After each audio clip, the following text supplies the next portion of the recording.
Have we seen it? What color is it? How does it taste like? How do you feel? Can you taste, feel, smell it?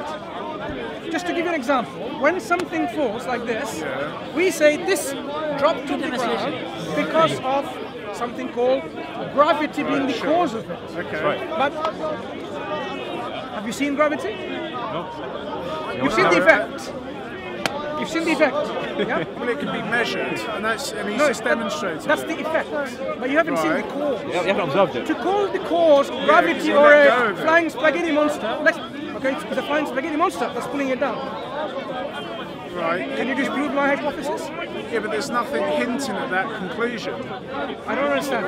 It's because of the flying spaghetti monster that wallet falls on the ground. Everything goes on the ground because of the flying spaghetti monster. Right. Are there any other causes? I'm not sure where you're going with this. I want you to tell me, why isn't this a fact? Because I've observed the wallet several times falling on the ground. It's because of the flying spaghetti monster. Are there any ways that the tendrils... We're only talking about cause and effect. I don't know why you have to bring in something that's got no relation to it. You've seen the effect. Yes. And the cause is the flying spaghetti monster. Why don't you accept that? Are there any areas where the tendrils of the flying spaghetti monster affect other elements of our world? Yeah, perhaps we'll discuss that in a minute, God willing. So, because of the flying spaghetti monster, that's why it fell on the ground. So why would you not accept that? Because there's no hint of that cause. I don't understand what do you mean by hint. Well, there's no you can evidence. Clearly see it's falling on the ground. Right, I'm not sure where you're going with this. I don't understand what you mean. What do you have to know where I'm going? You saw it fall on the ground and it's because of the flying spaghetti monster. Right, okay. So you should accept it. It's science. Why? Well, how's that science? I've just given you the cause of that effect is the flying spaghetti monster. Why was it difficult for you to accept that? I don't understand. Why are you so not unwilling? Not willing, very unwilling to accept it. So when I see fossils, I attribute that to flying spaghetti monster as well. That caused it. And you are again unwilling to accept it. Is it because it's not the flying spaghetti monster that's doing this? Something else, perhaps? Right, I'm not sure where you're going. See, you're thinking about something different. Think about your talking about simple cause and effect. No, think about your evidence for fossils and evolution. So we see fossils on the different strata. And now we are postulating the cause. We are saying, you know what, this came from that. Because there are strong correlations between species. No, what is that made one from the other? Did you actually... Does it... calculating probability based on the strong correlations between Does species. the top layer species say in their genetic code, I came from the bottom layer? Is there something indicative of that? Because they're very similar. Just because they're very similar, are you evolved from him or you evolved from him? You're similar, look, same in terms of height. Did you come from each other? Did you evolve from each other? Who evolved from who? But that's not a good comparison. Evolution happens over millions of years. That's blind faith. Exactly, so I observed the millions of years. That is why I find the discussion interesting. You have a faith that evolution happened, right? I say, no, that's not evolution. It's a spaghetti monsterism. That's what it is. It's a spaghetti monster that's causing all of this. Look. Why isn't this attributed to the spaghetti monster? I would like you to tell me scientifically, reasonably, rationally, and logically. Give me your reasons to say, no, this is not attributed to flying spaghetti monster. It's to do with something other than that. Don't you think the burden of proof is the one making the claim, though? Okay, no, you made a claim, it's a fact. So I'm using a counterclaim. Exactly. No, it wasn't. Yeah, but you're making a claim. I'm giving the proof of fossils and DNA records. You're just saying flying spaghetti monster. I'm using the same fossil record and I'm saying it's due to the flying spaghetti monster. Yeah, but it's a counterclaim. What's the evidence for that, though? Evidence for what? The flying spaghetti monster. What's the evidence for your evolution? Tell me. What? I've just told you the fossils and DNA records. No. This is the observed data. And the cause is evolution. The cause is flying spaghetti monster. So I cannot demonstrate to you my flying spaghetti monster is something that doesn't have a brain. You can't smell it, touch it, feel it, hear it. You can't use your senses. It is a cause. Your cause for evolution is what? I told you, fossils and DNA No. records. That's the data. Yes. The data. That's how you calculate probability. That's how you calculate something's true. You observe the data and you attribute the data the way it is because of evolution. I say because of spaghetti monster, the flying one. Not the walking one, the flying spaghetti monster. So when we attribute a cause to certain effects, my cause is something that doesn't have a brain, you can't see it, feel it, touch it, hear it, right? Outside your senses. So if you ask me for an evidence, I can't give you evidence because it's beyond your scope of accepting evidence. So it is my hypothesis for this observation. Your hypothesis, is it like mine? Outside the scope of any evidence. Evolution, for example, it's caused by natural chance and Mother Nature. What do you attribute it to? Evolution is a process, but what do you attribute it to? As I said, historical events and observed those events. Species developing over millions of years. These are data for our observation. And you are attributing a cause that is doing all of that. Okay, What is that so cause? what you're getting at is that because there's no observable explanation, because you can't see one species go from one to the next within our lifetime, therefore it hasn't happened. Is that what you're saying? Absolutely not. We look at the same fossil record evidence. Right. I'm attributing a cause why it's like that. Okay? Right. You don't accept it. I would like to know why, because you said the onus to provide the evidence is the one who makes the claims, right? Onus of on me. So I said, okay, you made the same claim as well. You say this happened because of something called, and the cause is what? Evolution. Right. So evolution. Now tell me about this evolution. Does it have a consciousness? Something that I can see, hear, touch, feel? Does it have a brain, neurons, synapses? What is that evolution? I don't know what that's got to do with anything. That's the cause, right? The cause of one species becoming another species is evolution, isn't it? Is that what you're attributing it to? Yeah. So this evolution, now tell me more about it. Just like my flying spaghetti monster, which I've given my understanding of it. So give me your understanding about your evolution. What is it? I've already explained it to you. You haven't explained about evolution, you explained about the data. I said the strong correlations between species and fossils, and the strong correlations in DNA records as well. That is because of spaghetti monster. Do you not understand it? Where would that come in the equation? Where does evolution come into the equation? No. Where does the flying spaghetti monster come into the equation? Cause. Yeah, but how? Why would you say that? Okay, so when I see something happening, these things won't just happen by itself, would it? You need a cause for that. Right. Well, Do you I think think we must be humble and just not assume that something's caused something. So basically, we need some sort of evidence to make a probable calculation. So are you we don't saying know everything, but we can still make probable calculations so nothing based on what caused we it? do know. So nothing caused this process. I said it's the strongest probable cause. So there is a cause. That's my point. So there is a cause, and I'm attributing this cause to flying spaghetti monster. Because you don't accept it, you have an alternative cause. So I would like to examine your cause. Just like you have all the right to examine my cause. So your cause is, tell me, does it have a brain? Does your cause do these effects? Because cause is the one that does the effects, right? The effects of change from one to another. Does your cause have consciousness? No, but I don't know what that's got to do with it. So your cause is doing something without realizing it's doing it. I'm not sure where you're going with this. It's a very deep question, man. You see, you're not really thinking on the question itself. You're thinking about, I've never spoke to someone like this. I've never heard Talk Origins Archive or Richard Dawkins' books. They don't mention any kind of this interaction. Speaker's Corner is a very good place to actually check your assumptions. So when we talk about this belief about which you have, you're attributing a cause to these effects that you observe. I'm just saying the causes that you've attributed already let's examine the nature of that course. I give you an alternative course, it's the flying spaghetti monster, not the walking one, the flying one. But where's the evidence for that? So the evidence is beyond your grasp because you cannot touch it, feel it, see it, hear it. It's beyond your evidence, which is what we call empirical evidence. So is your course within the scope of evidence that we can say yes? Your course, yes, I can somehow accept it because I can feel it, hear it, touch it, see it, smell it, or I can actually grasp it.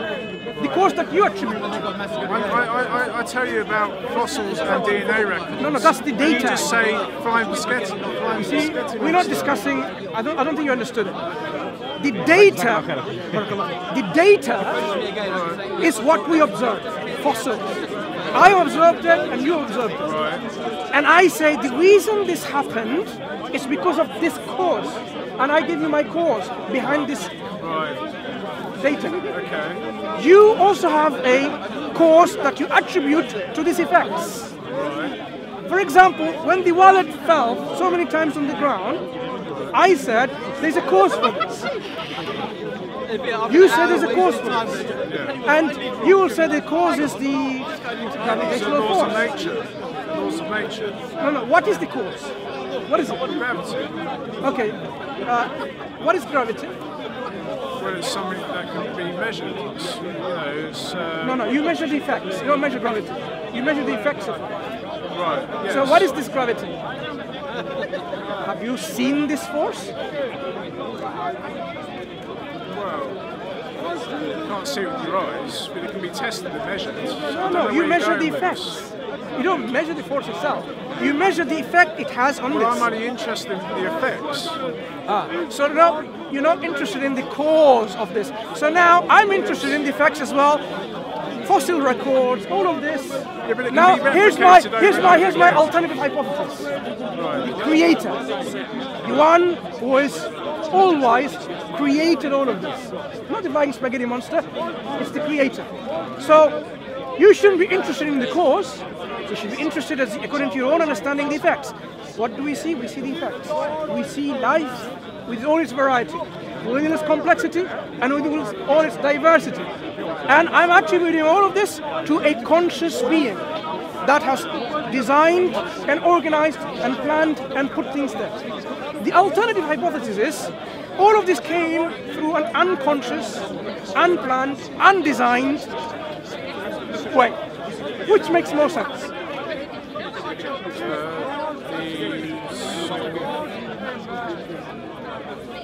Random chemical reactions that are developed over millions and billions of years. Yeah. So if I show you the phone that you have a phone, you don't have to bring it. If you have a phone, it has two possible explanations for its origin. One is over random interactions of molecules of matter, okay, atoms, and if you break the atoms in the quantum level if you want.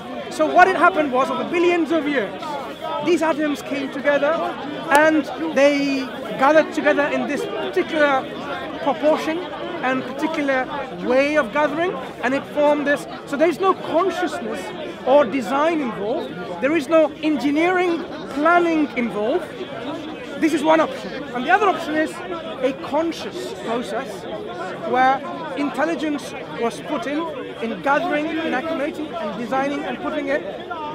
So out of these two processes, I would go by the process which is intelligence behind. And you'd say, of course, intelligence is not necessary. It's all by random billions of years of by itself coming together. So you're more than welcome to keep believing in this, but in your real life, you will be always living in this dichotomy, uncertainty and agnosticism.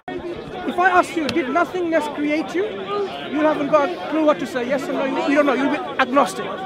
Did you create the heaven and the earth? Did you create your own self? None of these questions you will be certain enough to answer. You'll be uncertain.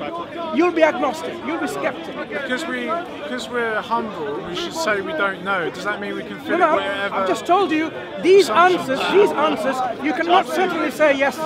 you will be saying, I don't know, I'm agnostic. So your position is one of total, the opposite of tranquility, where you don't know where you're going. You don't know what's going to happen to you after you die, because you hear people saying there's a life after death, but you don't believe there's a God and hereafter. So you're always going to remain in this agnosticism where you will have no tranquility in your heart. That's guaranteed. Yes, your heart is always going to be fluctuating between this agnosticism and uncertainty. Are you certain what's going to happen to you after death? That's precisely my point. I'm pretty sure that I'll close my eyes for the last time and nothing. There would be nothing experience to experience because. How do you know that? How do you know? Well, there's nothing on the contrary. How do you know that once you die, that's the end of it, and that there's not something? How do you know? Because there's nothing on the contrary. I don't understand. You haven't been dead yourself yet.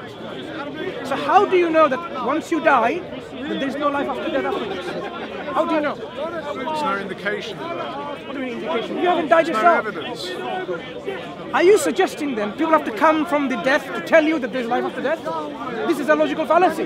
This life... That's why I don't believe in that. It's a logical fallacy.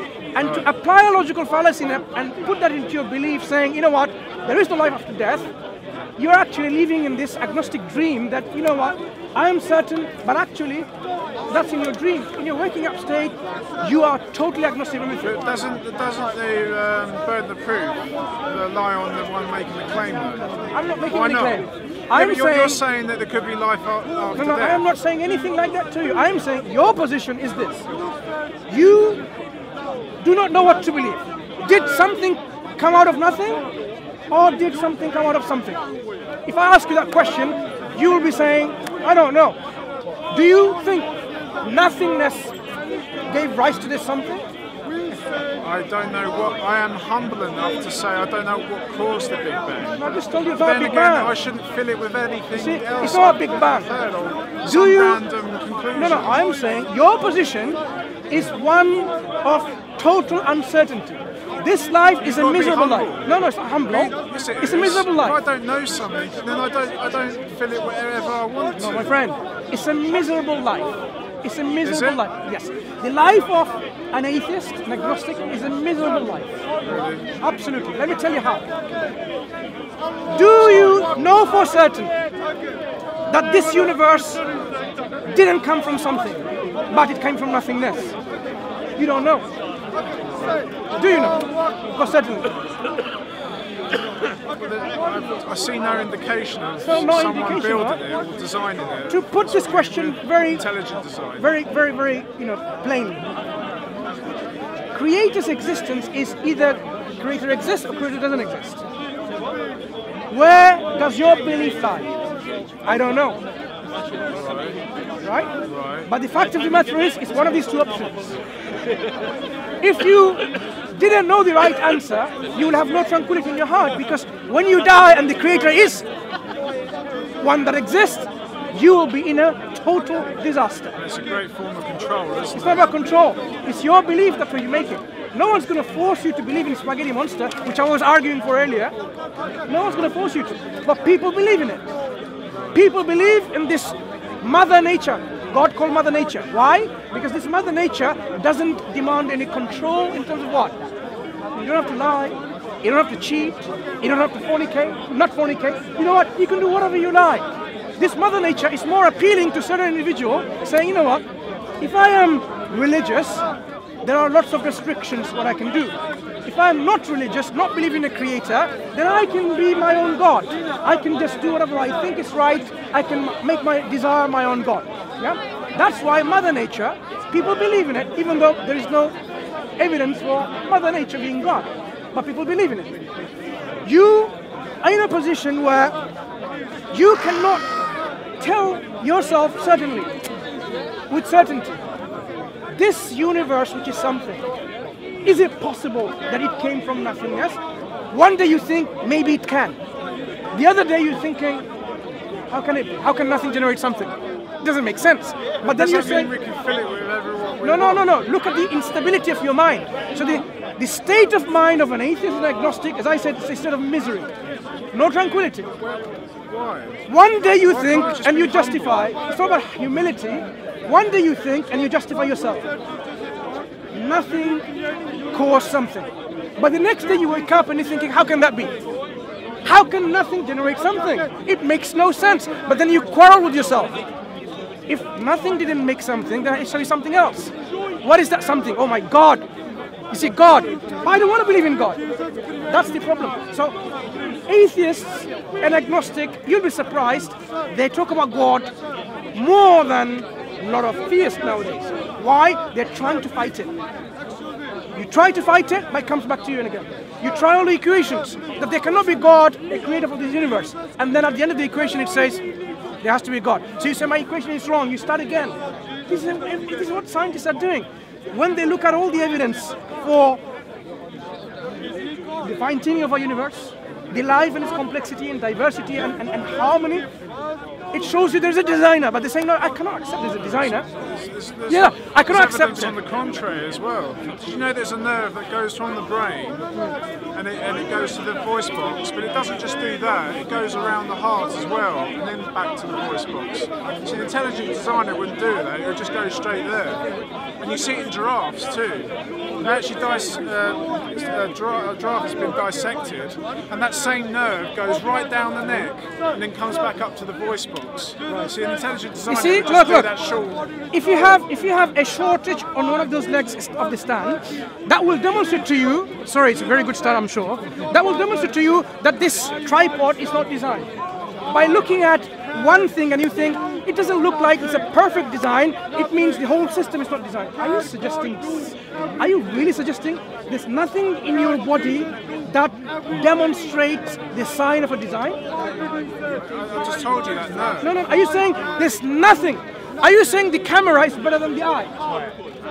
Yet this is designed, these cameras are designed, but your eye, which is more complicated than the camera, it is not designed. I don't see any indication. Exactly. So all your body, when for example you have a cut, what happens is, nothing happens. Blood comes on and then all the blood drains off my body and I die. Actually that doesn't happen, is it? What happens instead is, when a cut happens on one of my blood vessels, immediately you will see processes. They come together. Fibrinogen, the meshwork, to form the clots. They come together and then they start forming a cord. It's like total mesh, and then seal it so that it's now sealed. And I would say that's not design. Yeah. So for example, at the very minute, for example, now you're breathing. What's happening is you're breathing in air, nitrogen, oxygen, and other things in this air, and then it goes to your lungs. And what happens? The gaseous exchange is occurring, where these oxygens are going through your lungs and you exhale out. This system that is processing it, you'd say, this is no design. Okay, can I just ask you one question? That's right. Have you been to the Natural History Museum recently? Before I go to Natural History Museum, let's talk about the lungs and the heart. Have you been there? Can you just give me a moment? I've been listening to you a lot. I have. You have, right. Have you seen the new skeleton of the whale in the main hall? Yeah, and recently probably not. Right, used to be a dinosaur before. Right, you see there's little bones at the back. Yeah. Where there's legs, like as it's sort of. Why would a designer put those little bones there at the back? You're questioning. Why would a designer do that? Now you see, you are actually committing a logical fallacy. Just because your idea of a design is that tripod should have a tail, for example, or should have a tail, it doesn't make it not designed. If a whale has a tail or not a tail, legs or not a legs, it doesn't mean the whole whale is not a design. You, for example, you don't have tail now, the monkeys do, right? We human beings don't have a tail, but we have some tail bones. The tailbone does not in any way negate that our body demonstrates evidence of design. This is your logical fallacy you're committing. So the heart, for example, which pumps the blood. It's a question that it is. Please. The heart that pumps the blood with all the valves that allows the blood to go from one chamber to the other and closes in one way. You can't get the blood the other way because it's like this. Yeah? Tricuspid valves and others. Now, you can in your old dreams on your awakened state argue with yourself. There is no evidence of design in there. But the fact of the matter is, you'd know that this is a perfect design that does its job. The moment you are born and as you grow up until the moment you die, it does it without you controlling it. It pumps the blood throughout your life, and it does it very well, because that's the way it is designed. But you do two things. No, you do two things. You're saying first, there is no design in any of the organs in our body, and secondly, that design is not perfect. Who's asking for a perfect design? You are fit for a purpose. That's what it matters. If I say, for example, you know what, you'd better off having wings, you know what? That's probably a better design. No, you don't need to have wings for the purpose that you designed for. This is what we believe as Muslims, that we are fit for purpose. That's the way we're designed. So it doesn't matter now if you see, for example, we have tailbone and it doesn't have the actions of a tail. Why are some people born without limbs then?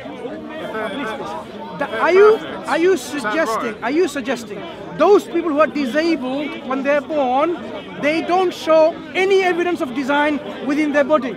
Any evidence? In the hearing, the cochlea, in the cochlea itself, right? You know how we hear things and how it makes us balance. The reason you are standing is because of these things in your head, inside your ear, making the sense of balance. Okay, so that's not design. You know, you say people are intelligent in design. So someone who's born no, without I'm limbs. not saying that. I'm saying, why do you say you do not see any evidence of design within a human being when every single thing in your body demonstrates there's a design? Demonstrates there's a design. It doesn't. It doesn't. So, for example, when you eat food, what happens? The food goes in and comes out. There is no process involved to break it down into ATP, the energy, right? There is a species that weren't able to adapt to the ones that died off. My friend, when you eat food, say an apple, the apple goes in and nothing happens. It just goes in, and when you just broken down with your teeth into pieces, and exactly just comes out, or does something happen? Does it happen through a particular machineries which, because of the design of that machinery, it breaks down, extracts the energy, and then gets rid of the waste products? Can you give me a moment, please? Do you know what reverse meaning is? Tell me. Reverse meaning is when you basically say that something's created. It's like people say camels have large hoofs, you know, feet, hoofs, so they don't sink in the sand. What you should really be saying is that camels have large hoofs and they don't sink in the sand. So is it designed for that purpose? It's the ones with the small hoofs that are died off. So it's designed for that purpose then? It's like a very good design not to sink on the sand. So you agree it's like a very good design. So now you've seen certain species that have died off because they weren't able to adapt to the environment. So you're telling me this is an evidence of design where it's fit for that purpose so that it doesn't sink in the sand.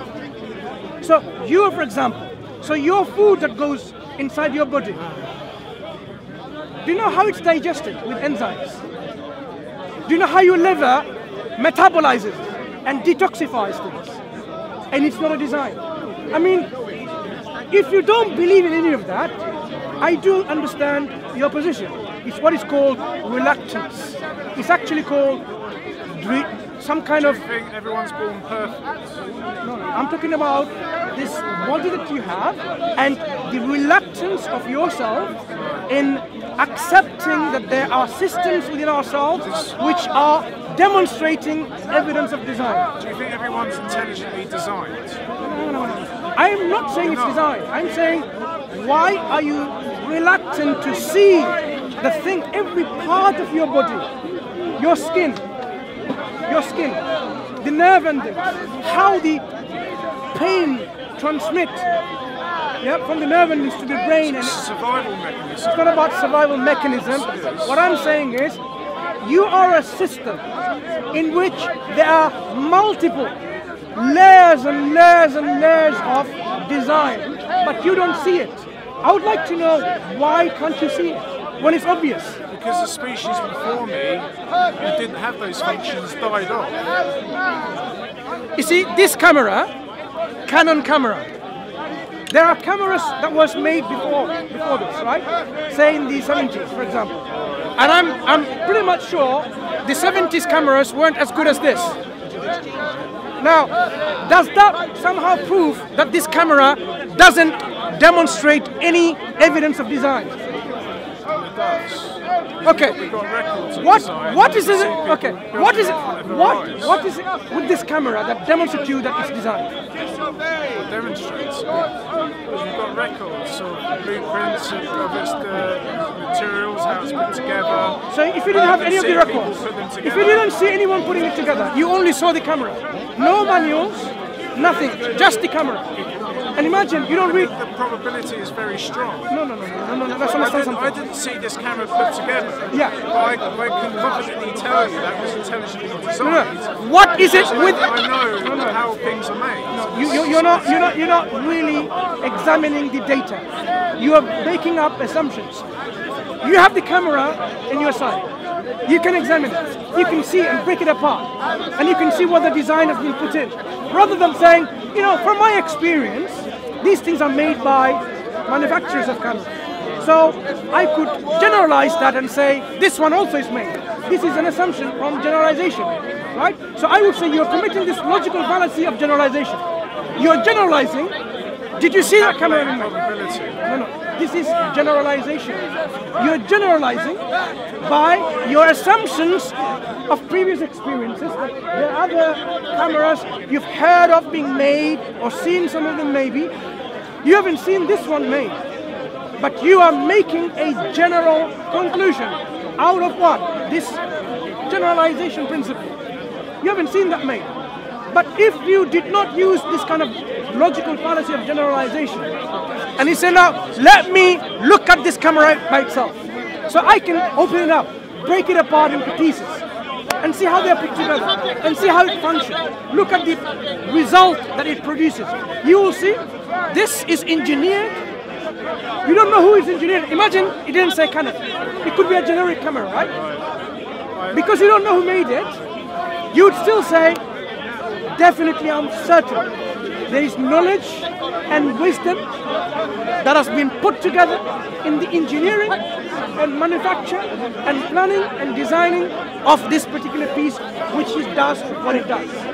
You would have no doubt in accepting that. You don't need to know Canon made it. You can still conclude by examining that piece itself that it has a maker. If you believed otherwise, that actually no. Things happened over billions of years by chance. No conscious process were involved. No conscious agents were involved. It just happened that it came together and then it formed that piece. There's some people who believe in that, but I don't think you would believe in that. You will say it makes no sense of such a piece to be put together like that. There's many things that don't function that well, they die off. Your eyes are better than this. And yet, this has to be designed, but the eye is not designed. Your lungs, your heart, your brains, your ears, everything, nothing is designed. I'm just going to see a friend now, but it's good talking to you, it's interesting. I urge you to look up two things, circular reasoning and also reverse meaning as well. Do you know that circular reasoning is something that we haven't applied, none of us yet? Reverse meaning is to do with what? Psychology. I'm saying I observe the data. Yeah? And then I say the cause for the data. That's not what reverse meaning. Okay, what's your name? David? Nice to meet you. With no hard feelings. I just did this in a harsh way. I apologize. It's just to shake you a little bit, saying, actually, sometimes I need to think beyond the box. Sure. So, we talk again, perhaps. Mansur. You take care, my brother.